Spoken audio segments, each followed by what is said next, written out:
Thank you for listening and welcome to the Life Podcast, a proud member of the Eventide Entertainment Podcast Network. I'm your host, Don Smith. Our good friend Kevin Rupert is in to guest co-host this week. We are joined by the one and only Keith Irvin, and we take a spooky phone call from Ragmork director Eric Whiting. If you enjoy the show, like and follow The Life 1069 on Facebook and Don Smith Comedy on Twitter, or tune in live on Tuesdays from 7 to 9 p.m. on WWSU 106.9 FM, or you can stream the show live at wwsu1069.org.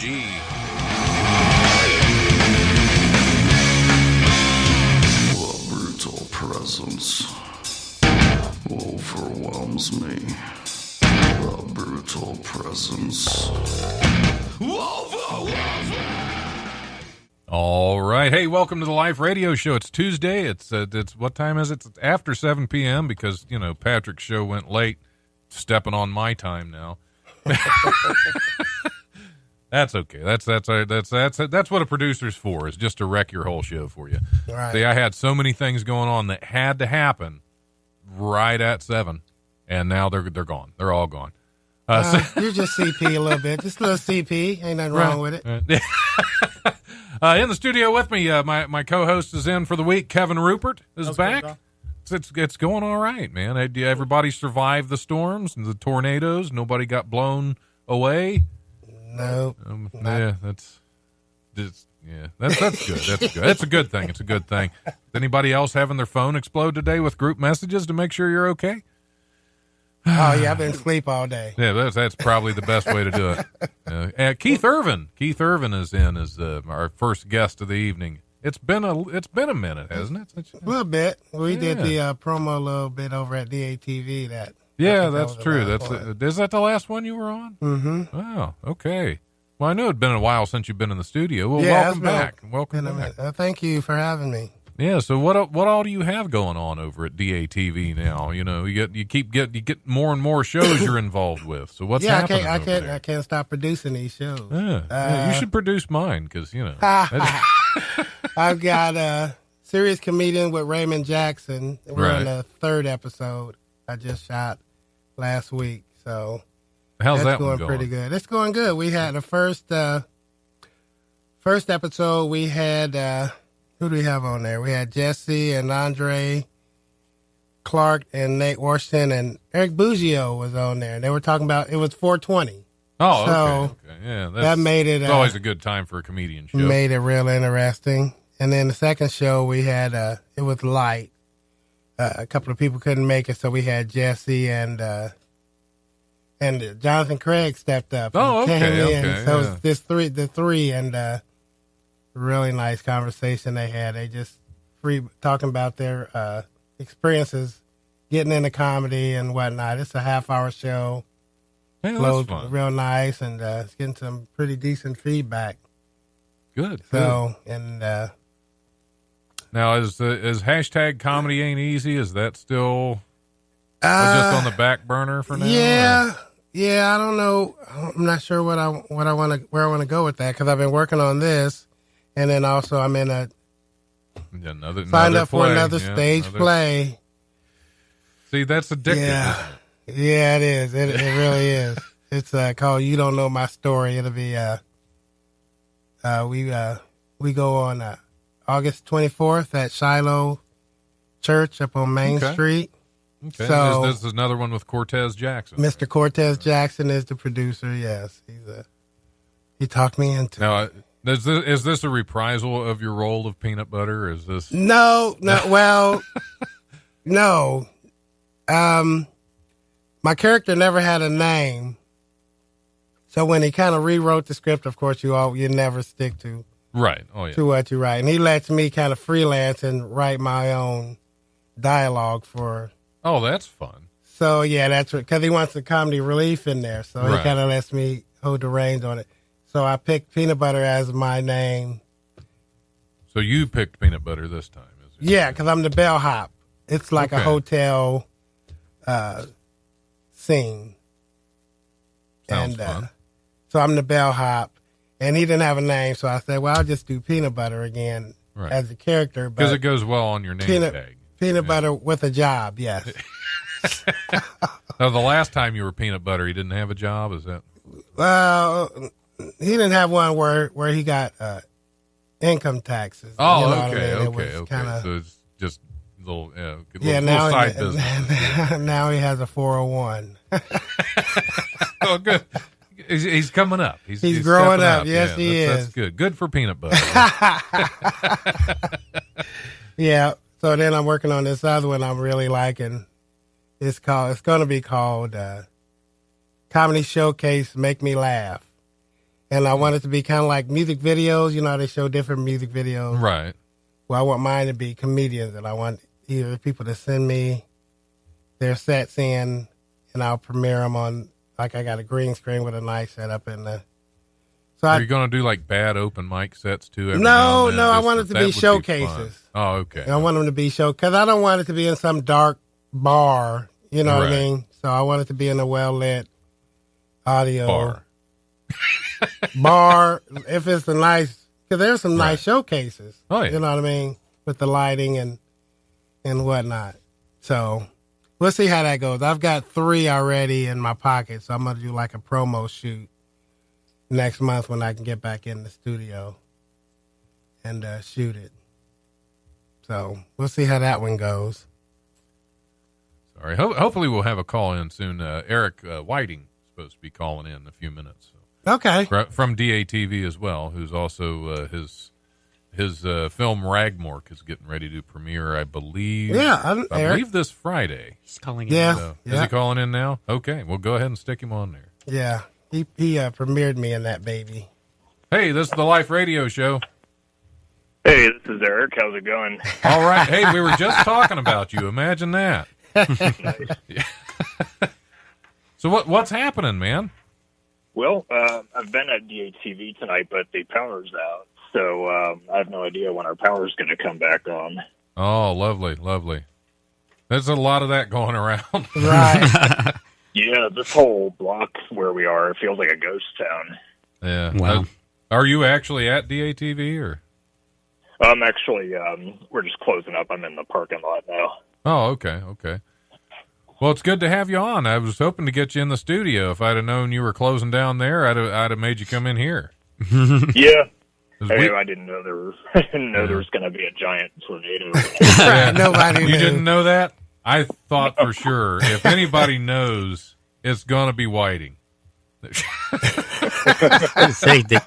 Don sent the memo out a few days ago. I thought everybody got the memo that there was going to be a tornado coming through. Exactly. Well, we had the KKK rally. It's it's That's intuitive to think there's going to be a tornado afterwards. Yeah. So what's happening? Tell us a little about Ragmork if you can, without any spoilers. Sure. Luckily, a lot of it's kind of weird to describe. So give away. I can't imagine. Yeah. So, the basic plot of Ragmork, it's about this guy who's in his late 20s, early 30s, and he's suicidal and trying to kind of get a grip on his life. So he decides to go isolate himself in this rural town. I actually shot it in Waynesville, the town where I live. So he goes to isolate himself at this abandoned farmhouse his family owned a long time ago. So just kind of be alone with himself and get a grip on himself. While he's out there, he ends up being attacked by this feral human whom he kills in self-defense.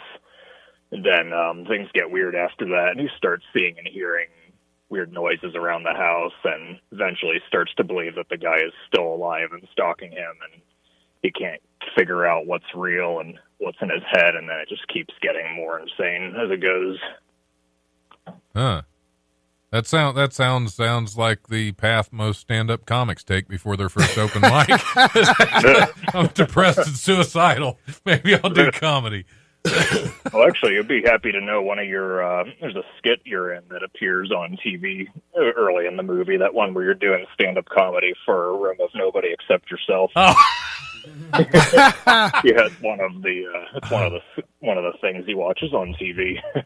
That's funny because that was actually shot for TBTV with Brandon Barry. Uh-huh. Yeah, so there's a few. That's funny. A few skits from that. That's one of my favorite ones too, because the basic comic. You're telling a bunch of bad jokes that only you think is funny. It belongs in a scary movie. Right. It belongs in a horror movie. The horror of the open mic. Yes. Yeah, if it's Rag Mike, that's going to be the Rag Mike instead of Rag Mork. Yeah. So what got you started in filmmaking? I know years ago we worked together on something that never quite came to fruition, sadly. Yeah.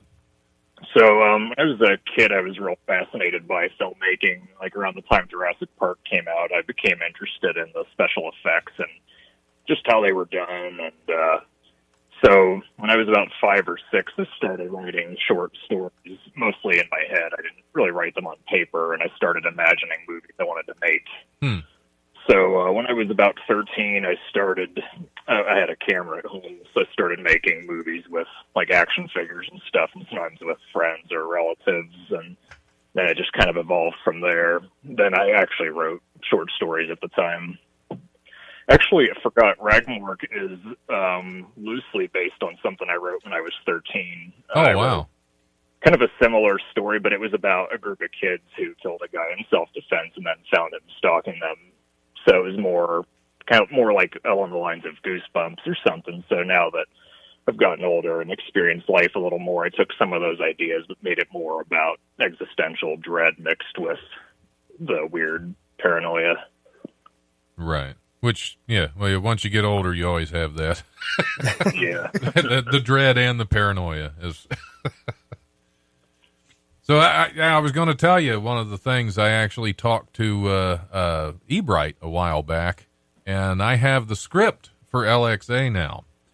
Oh, cool. And I'm actually considering, I'm looking into the idea of trying to actually make that. Oh, nice. Which that's LXA is one that the first time I ever met Eric he was doing sound for the LXA movie, and that was it never got finished. There was a lot of problems. No way. You're kidding. What's that?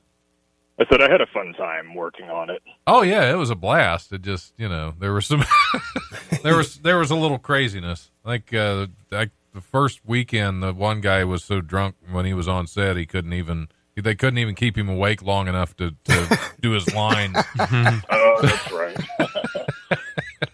I remember that. So yeah, I was going to try to cast with like actors, people that would show up and know their lines, which would be a different experience for that. But you got to pay them. Yeah. You have to pay them. Keith, you have not done a lot of independent film, have you? No, I haven't. No. Yeah. Well, as long as you get paid with food, that's the big thing. What's that? As long as you get paid with food, that's the big thing. Right, exactly. Oh, they got food? Yeah, craft services. That's where it's at. That's craft or crap? Both. A little bit of both. Yep. Depends on the budget. So when is the premiere for Ragmork? Is that this Friday? Yeah, it's this Friday at 10:30 p.m. It's at the Baijiu Theater, which is in Germantown. It's a real nice theater. I screened Primordial there 4 years ago, and we've screened a few other movies there, too. They have a great projection system, and the sound quality's nice. And I think it was a historic silent film theater back in the day, but it's been renovated, and it's a real great place. I like them a lot. Yeah, I've been there for several of the premieres. It's a really fun little theater. Yeah, I was wanting to go. What's that? I was wanting to go, but third shift, Yeah, that puts a damper on everything. Yeah, well, I am going to check it out. Cool. I do have it available to buy on Blu-ray and DVD as well. Cool. Do we get a DATV discount membership? Yeah, that sounds. Well, I mean, if you buy it from me in person, I sell it cheaper than I do online. I was just kidding. So. Yeah, I think a DATV discount. Swipe my card. Put it on my credit. Yeah, put it on your DATV credit card. You go. So, how long you been involved with DATV? I've worked at DATV since 2012, so a little over 7 years now. a while then, yeah. Yeah, before then, back when we did LXA, I worked at MVCC in Centerville. So that's ultimately how I got the VATV job, was because of my years working at MVCC. Okay, yeah, because that was before you went off to film school as well, wasn't it? Right, yeah. LXA was literally a couple weeks before I went to film school back in 2007. Cool. And you've just done, you have 3 movies right now, right? Yeah, my first feature film I did was Hellhounds in 2013, and then Primordial in 2015. So this is actually the first movie I've completed since Primordial. It took longer than expected. I actually wanted it done back in 2017, but, life happens. Oh, yeah, absolutely. Yeah, I have a lot of respect for anybody that can actually finish a feature film anyway, because it's directing, and it would be a nightmare. It can be, but once you get into it, it just kind of, it's like an impulse. You got to do it. Yeah. It's an addiction. Addicted to make an indie film. Yeah. Addiction's a good allegory. Now, are your previous films available on DVD? Yeah, well, Hellhounds is out of print, but I have it available to rent on my website or on Vimeo. And Primordial it was on Amazon. It was taken down recently, but that's also available to rent on Vimeo. All the Amazon taking everybody's independent film crap off of there, yeah. Yeah, all that business. Yeah, because Primordial was fantastic. I love that. There are some pretty graphic scenes, but it's a fantastic movie. It's a wild one. But so, can we expect similar from Ragmork? Yes, you can. So along the same lines of disturbing. Yeah, I'll say Ragmork is more of a genre horror film, where Primordial is more of a crime thriller. But Ragmork, you can expect a lot of the same in a different way. I watched the trailer and I had to turn the lights on. I was a little freaked out. I'm not gonna lie.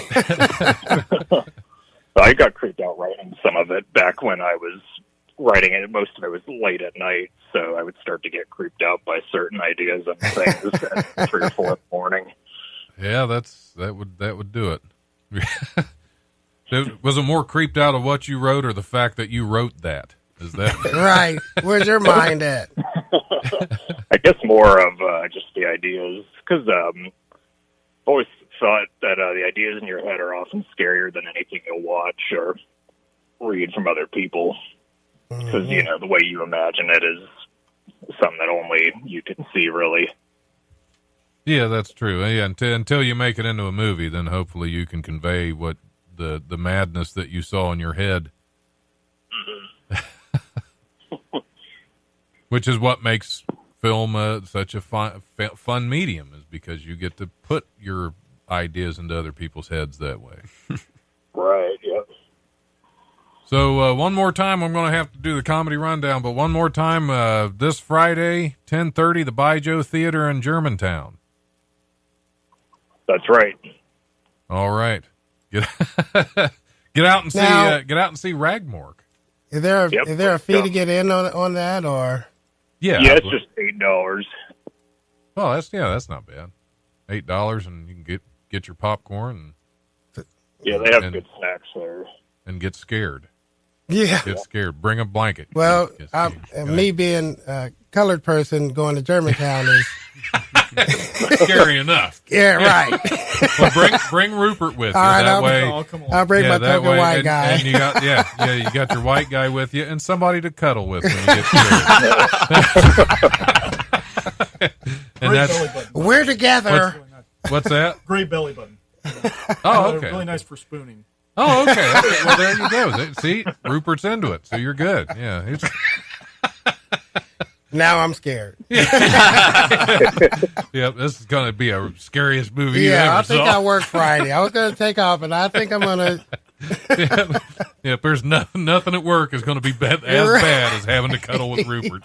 And I worked in the hospital. Spooning. He brought spooning, right? Not just to cuddle. Not just to cuddle. That's spooning. Because cuddle, you might be facing each other. Right? And have to do a little spooning. Eskimo You're committed. Yeah, spooning. That's a relationship. Somebody gets excited, you got a friend. See, there we go, Don. You're making it dirty. Doesn't have to be.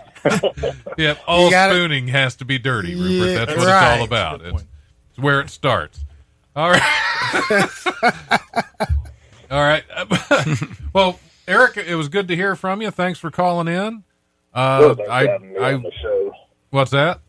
I said thanks for having me on the show. Yeah, I wish I could make it out this Friday, but World Series of Comedy at the club, so I'm not going to be able to make it. But you should go out to Germantown, by Joe's Theater at 10:30 and see Ragmork. I might have to take a Friday off. I might be due and come out. It's going to be fun. Is there liquor involved, or do they serve? I know there's a bar around the corner. I know that. You have to pregame it a little bit. Pre-game it in Germantown. Or bring a flask. With a snuggly white guy. Okay. With a snuggly white guy, you're going to need a drink. Let me put some money on my bill, and then I might just do that. All right. Thanks for calling in, Eric. We'll catch you later. Eric. I hope the movie does very well, and I'll have to pick a copy up because I love your movies because they're so creepy. Thank you. We got all copies available. Awesome. All right. I'll see you guys. Take care. Have a good. All right. We're going to go ahead and hit the rundown and take a little break. Here's this week's Comedy Rundown, brought to you by the legendary Wiley's Comedy Club at 101 Pine Street in Dayton's historic Oregon District. Call 224-JOKE or go to wileyscomedy.com for all the best in Dayton comedy. Tuesday, May 28th, tonight, open mic at Peach's Grill at 104 Xenia Avenue in Yellow Springs. That show starts at 8 p.m. Bear in mind that all of these are, counting on the place having power and water. Oh, that's right. And everything else from the what was unleashed on the city of Dayton last night. Wednesday, May 29th, open mic at Mila's Suburban Cafe at 606 Haywood Road in Englewood at 7 p.m. There's also an open mic at the Buckeye Sports Lodge at 126 West High Street in Springfield. That show starts at 8 p.m. And an open mic in South Park Tavern at 1301 Wayne Avenue. That show starts at 9 p.m. Also Wednesday, Rafina Bastos is at the Dayton Funny Bone at 88 Plum Street at the Green. Hopefully I pronounced that right. Have no idea. Wednesday through Saturday, May 29th through June 1st, the World Series of Comedy is at Wiley's Comedy Club at 101 Pine Street in the Oregon District. That is 40 comics from across the country coming in to compete for bragging rights because they're not going to pay them. Third, and we may, depending on what happens with the club, we may have to move the Wednesday show to Thursday and do 2 Thursday shows too. So, because right now how it is, Wednesday we have a show at 7:15, Thursday a show at 7:15, right. Friday and Saturday there are 2 shows, 7:15 and 9:30. We may have to bump Wednesday if we don't get power back and double them up on Thursday. So we'll see. We'll have to play that by ear and see how it goes. Hopefully power will be restored and all will be right with the world and comedy can ensue. Thursday, May 30th, open mic at the Spirited Goat at 118 Dayton Street in Yellow Springs. That show starts at 7 p.m. There's also an open mic at the Barrel House at 417 East 3rd Street from 8:30 to 11. Also on Thursday, That's What I Like, open mic at the Therapy Cafe at 452 East 3rd Street in Dayton, and an open mic at the Hookah Bazaar at 958 Patterson Road. That show starts at 10 p.m., and sign-ups if you want stage time are at 9:30. Friday, May 31st, open mic at Park Road Tavern in Springfield. That show starts at 9 p.m., sign-ups are at 8:30 for stage time. Friday and Saturday, May 31st and June 1st, Sinbad is at the Dayton Funny Bone at 88 Plum Street at the Green. Saturday, June 1st, there's Comedy Night at Buckeye Sports Lodge at 126 High Street in Springfield. Sunday, June 2nd, Wiley's Sunday Comics is back at Wiley's Comedy Club at 101 Pine Street in the Oregon District. Get out and see your favorite locals and some other ones, possibly. The very funny Linda Belt is going to be closing that show out. Nice. That is it. As always, check out wileyscomedy.com and DaytonFunnyBone.com for details and tickets to upcoming shows. And I believe we still have a new open mic on Mondays at 7 p.m. at the Barrel at 857 West Central in Springboro. And here we're going to go ahead and take the first break. This is a little older Potter's Field. This is actually Destracore with the song Change. Just for you, Keith. Hit it. Today we're teaching poodles how to fly. Come here, Foofy. Foofy. Are you psyched? Are you ready? Okay. Here we go. Get ready and fly! Oh, man.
Hey, this is Don Smith with the Life Radio Show on WWSU 106.9 FM. I want to let you know that the World Series of Comedy is back at Wiley's Comedy Club this year. That's right, from May 28th through June 1st.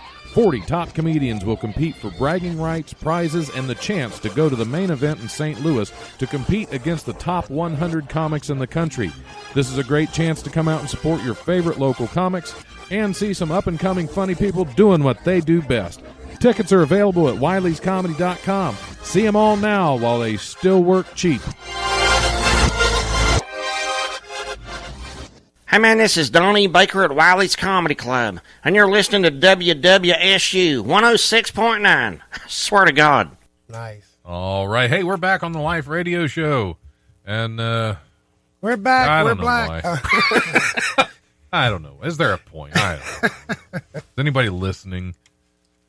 Got a few people. Yeah. A few people? Okay. Well, we'll keep going then. You lifted my spirits, Patrick. Thank you. I mean, there's still more people in the studio than there are listening in the outdoor world, but... And now you screwed it up again. And we're back. Yep. Thanks a lot. Hey, listen. I'm your host, Don Smith, back on the live radio show with my co-host for the week, Rupert. I'm still here. Sitting over there, yeah. He and Keith were spooning during the break. Keith Irvin. I can't talk right now. I'm smoking. Yeah. Yep, smoking and spooning. We just named the episode. Smoking and spooning. I like it. Every now and then you just you got to smoke or spoke and smoon. I don't even know how to do that. Spoke and smoon. Yeah. So what's going on, Keith? We didn't get to talk to you a whole lot. A little bit about some of your shows out there. And yeah, anything just else? Doing the play and trying to. I need to get back into comedy. It's just so hard because the majority of the shows are like during the week. You know what I mean? Yeah, that does make it rough. Working third shift is. I tried it the first year of doing comedy and then going to work. Right. Yeah, how's that working with the live theater? Yeah, it didn't do too well. Yeah, how's that working with the live theater? Because how regular do you have rehearsals for that? Right now, just on Saturdays. Oh, okay. So yeah. Now, you have a little bit more time. When I used to do theater, it was a little more compact. You'd have about 6 weeks to get ready for it. So it was right. Well, hopefully so in July we'll hit it a little harder. Yeah. You know. Well, yeah, you have to at some point. Right. So right now we're just once a week on Saturdays for a couple hours. Yeah. Now, in the last one you did when you were the original Peanut Butter. The original, the one that stole the show. Yeah. And that one, what did you think about the whole process of the live theater? Because that's one of the things that always fascinated me about it is when you walk in. Well, of course, you guys rehearsed in different places wherever you had a chance. Yeah, we never got to, and this was at the convention center, so it was huge. Yeah, for me. One of the things I always liked about it is when you walk into the theater, there's no stage, there's nothing, and you go from this just blank slate and a couple people that are reading from a book, and then just to watch it build every time you go there. You build the set, and you build everything, and everybody's off book, and it's just the transformation of being this idea versus the finished production. That was always a fascinating thing to me. Right. Yeah, see, we didn't get to go in, we went in the day before to look at the stage and the room, actually. But as far as setting up, it was so it was like minimal set building, yeah. Yeah, so it wasn't really nothing much to that. Now, our set money was right. Yeah. There was no set. Yeah. Yeah. Well, it's like a minimal set. Then, yeah. Right. But I mean, as far as watching it, from me not ever doing plays or anything or knowing anything about it, watching what he told me was on the script, and to watch it build up, and then finally, actually, the night of, see it happen. You know what I mean? And the crowd out there, of course, when you come from behind that screen and see all them people, you get excited. Yeah. You know what I mean? And then you know your lines, but then you're scared you might forget some stuff. Oh yeah, you get the butterflies. That adrenaline, man. I was so hyped up. It was incredible. They loved me. Well, there you go. That's what it's all about. It's just my little 10, 15 minutes set then I had another piece of the show where we came back and we had the party. So I had another little piece in there. Then the outing, they were like, all right, do whatever you want to do, to make it funny. So I took it there, and they loved it. They absolutely, and they did exactly what I thought they would do. You know what I mean? When I did the running out of stage, thinking there was a cop at the door, when actually it was somebody knocking to come to the party. I freaked out because they were bamming, and I took off running the other direction, and the crowd just roared. That's funny. And then I was done. Yeah, it's a lot of fun. And I went drinking. And then you went drinking. Yeah, that happens a lot in theater productions. But I was sweating. It was nerve wracking, but it was also very cool. That's why I'm doing it again. Yeah, it is. It's a fun experience. So, it really is. Yeah, I didn't think it would be, but with him letting me write my own dialogue and kind of helping whoever I'm going up against out with their you know what I mean? It makes it fun, and then they get a kick out of it because they get a little piece of comedy and what they want to do. You know what I mean? So, yeah, one of my favorite plays that I was involved in is the complete works of William Shakespeare abridged, which is not nearly as Shakespearean as it sounds, because the concept is they're basically three actors that are attempting to act out every single Shakespeare play in a 2-hour production. And it's insane, but the thing about that is we had so much freedom with the script that we could go. I mean, it was audience participation. Oh, we could go way out and just way off on a tangent, right? And we did. Man, it was fun. But the problem was you had to be able to bring it back. You got to bring it you back had to bring it to that straight point back to the script. So as much freedom as we had with that script, I had to know that script better than any other one I worked with. Right, yeah, because you got to come back to you can't say, oh, where was we? Right, yeah, you just have to act like it's all part of it. Right, yeah, exactly. We had a lot of fun with that one. And I think that freedom to do a little more on stage and a little more of yourself into your character, like you're talking about, writing some of your own. Yeah, that's fun. It's great working with a director that'll allow you to do that. Yeah, which is rare because some of them, as you probably know. Oh yeah, I've had. That's not what it says. Yeah, I had I got in, not really an argument. It was an argument with one of them because the 100. The way it was written, it just didn't make sense and it wasn't funny. Right. And I changed the wording to make it funny, and I did that during rehearsal, and finally the director got mad and said, "You're going to go by the script." And it's like, well, the script isn't fun. Well, yes, it's tested. It's like, yeah, but have you read it? It's dumb. And I told him, I said, okay, I will do it your way during the rehearsals.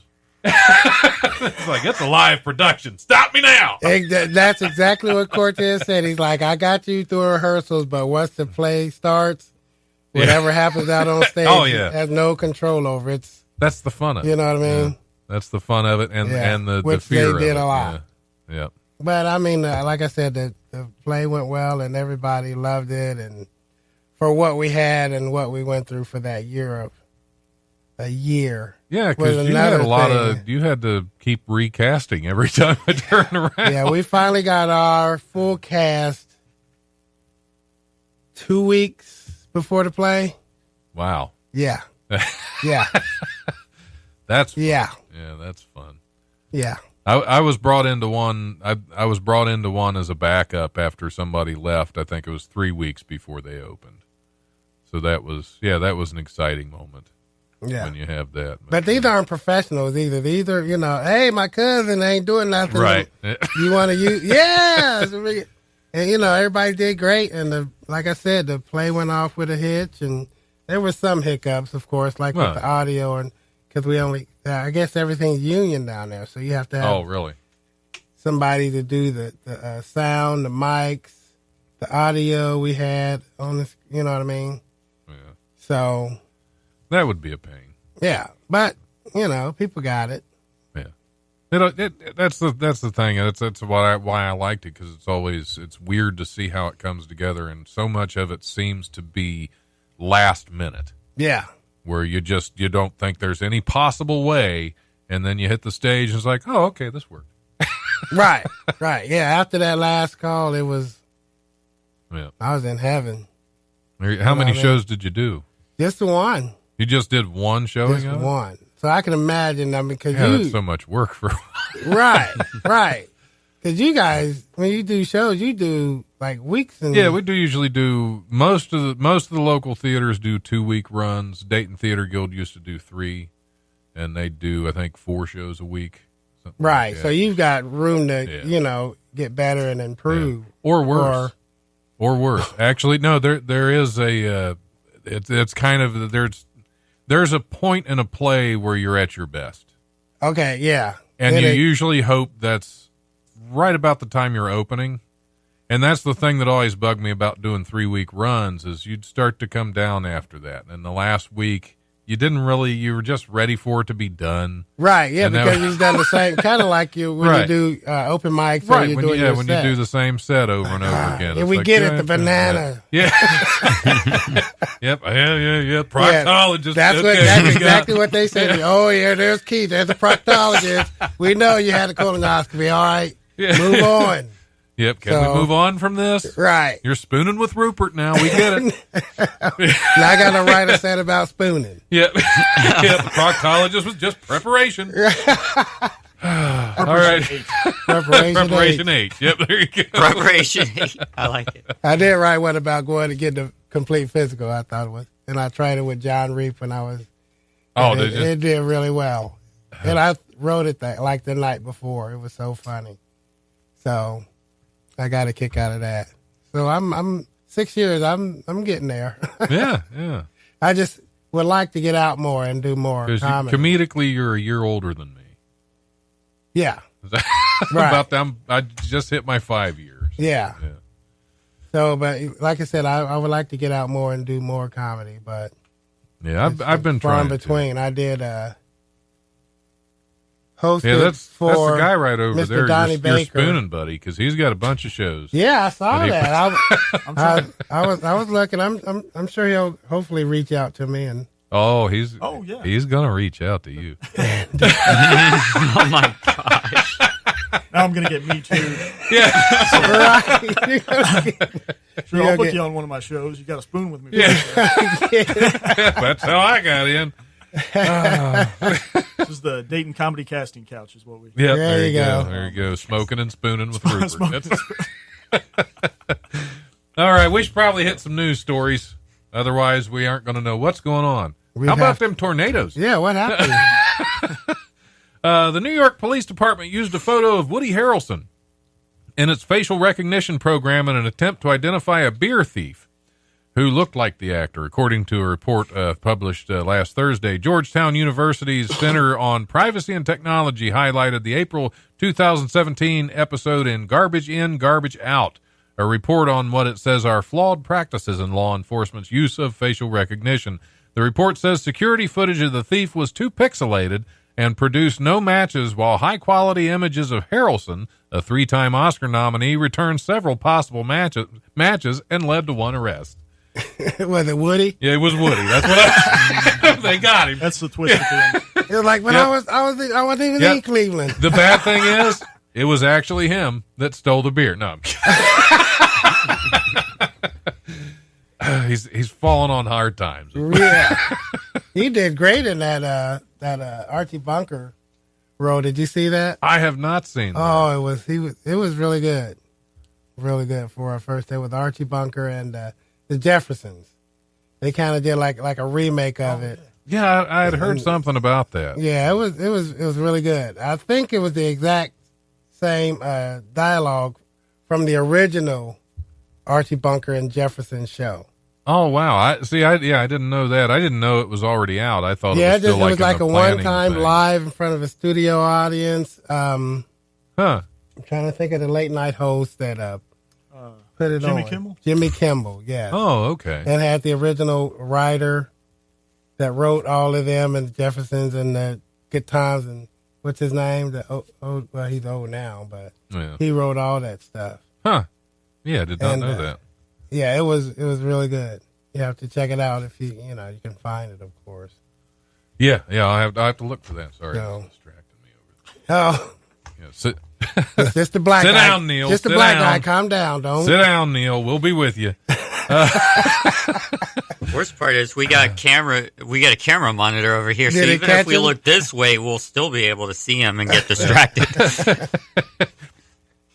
Oh, okay. An elementary school in Malaysia broke a Guinness World Record when 2,869 students spent 30 minutes learning to play Baby Shark on the ukulele. Oh, my God. Because why not? The school, SJKC Kwakwang Wow. 2 Quack. and Johar Baru said the students broke the record for the world's largest music lesson, surpassing the 2,480 students who learned to play the ocarina in a Japanese music lesson in 2014.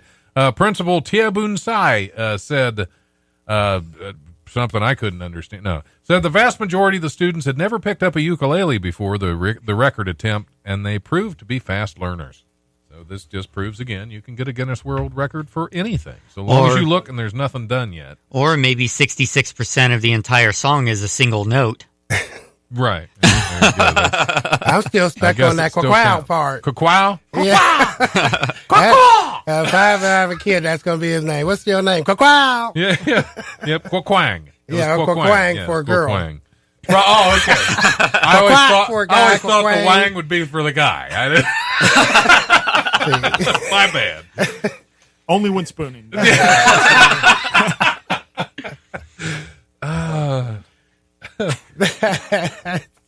see where are we at? Phew.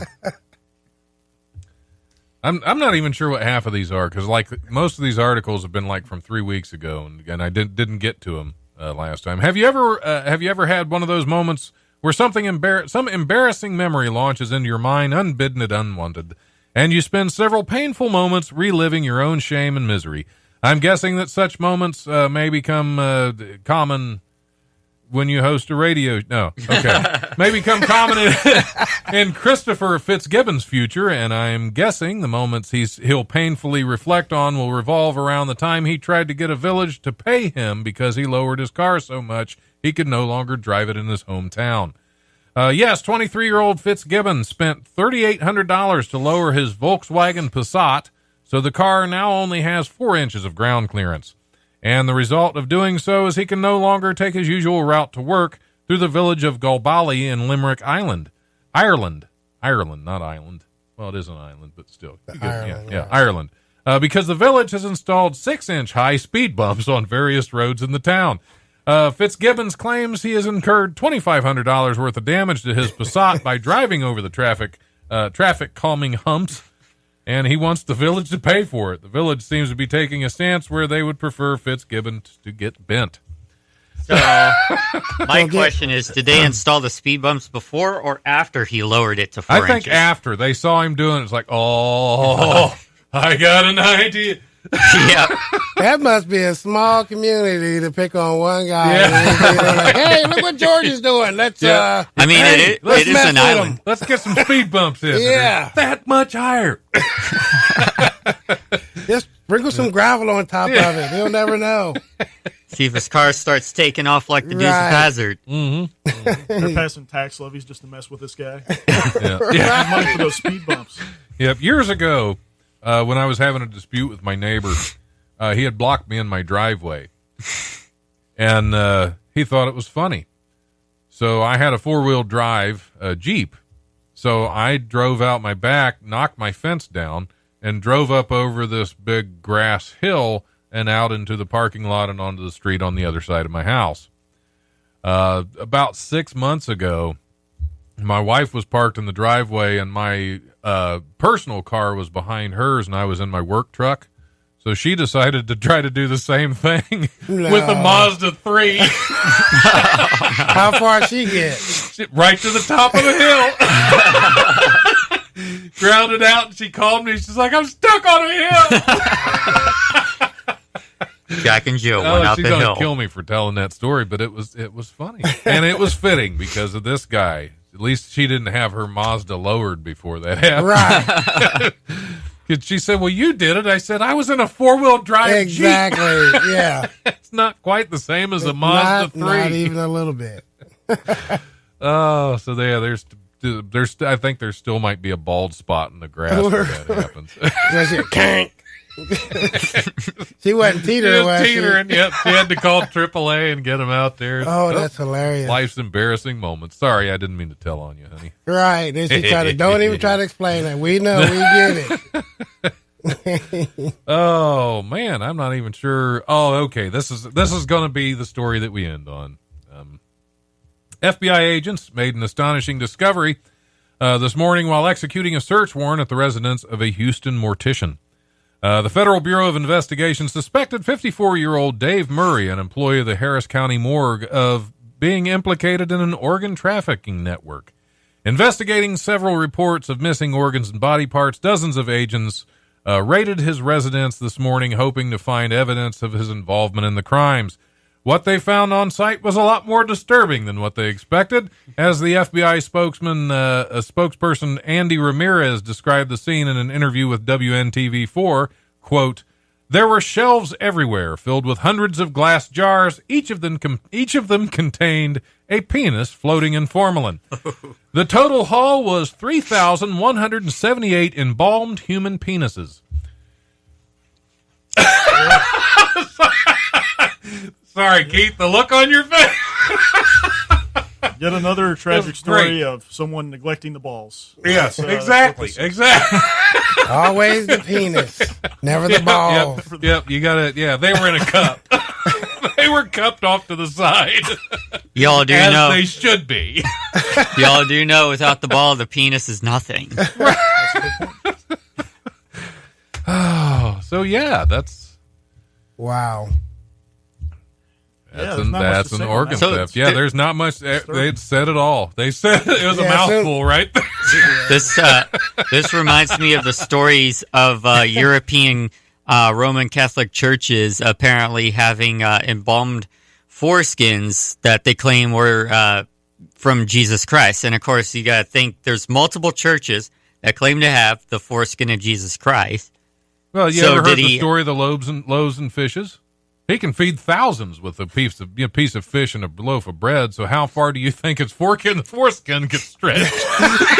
Either that, or he has all over the place. Either that, or he has multiple penises. Well, he has a bundle of bananas down there. Yep, that's why they looked at him the first day and said, "Jesus!" That's how he got named. That's how you know he's black.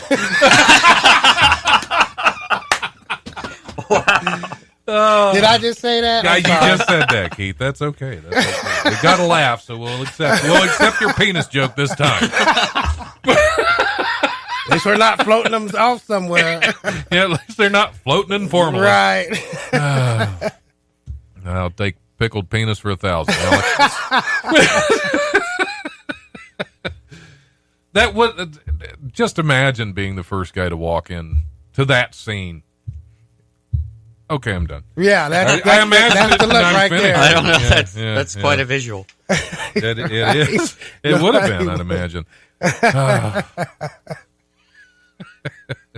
Like, what would they do? We have time for one more. Let's do one more. Let's see what we got here.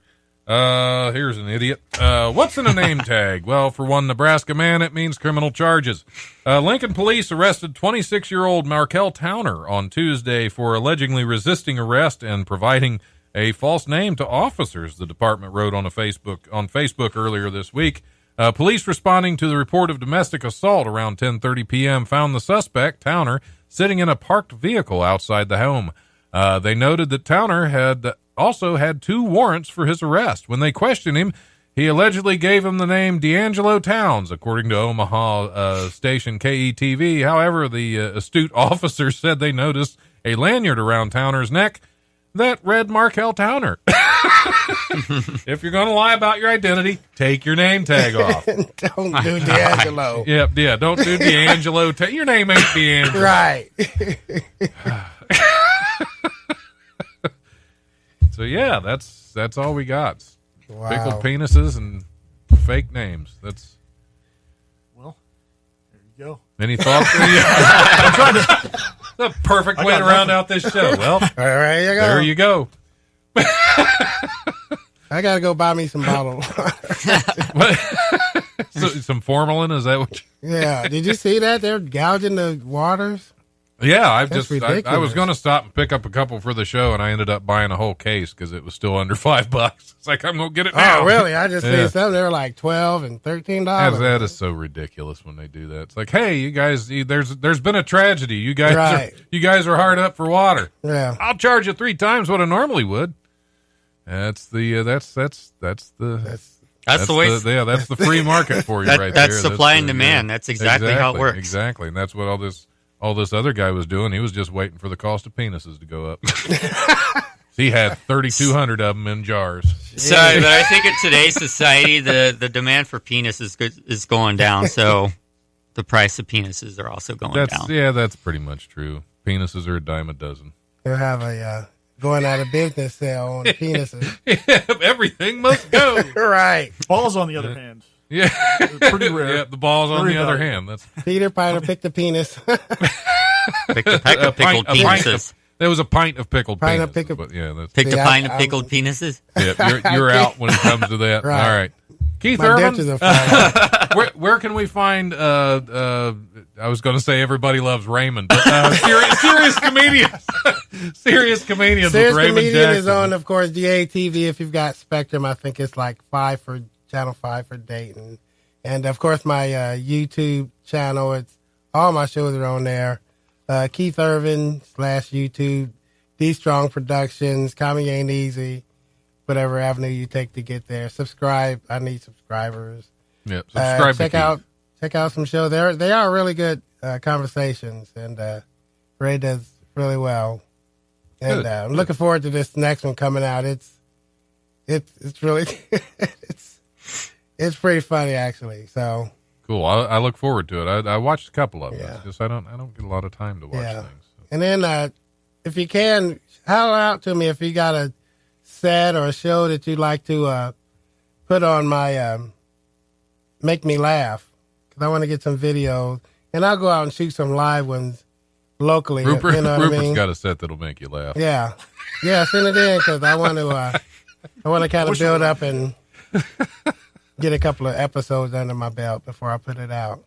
Cool. Well, I appreciate you coming in. Check Keith out. Follow him on social media. Don't randomly follow him. Right. He'll get worried. But and hey, Friday 10:30 at the Baijiu Theater, Ragmork premiere. Go check that out. That's going to be fun. And we're going to take a break. We're going to be back here in a little bit with the very subdued Neil Griffin. All right, Patrick.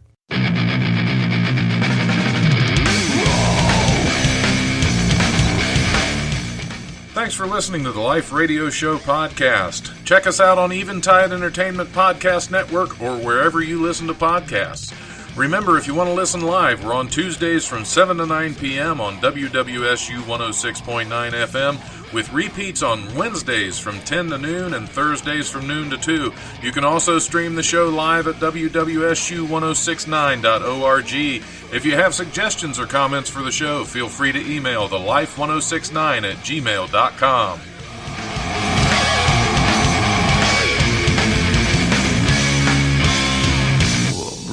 Presence overwhelms me.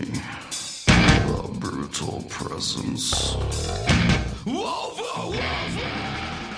You're spooning with Rupert now. We get it.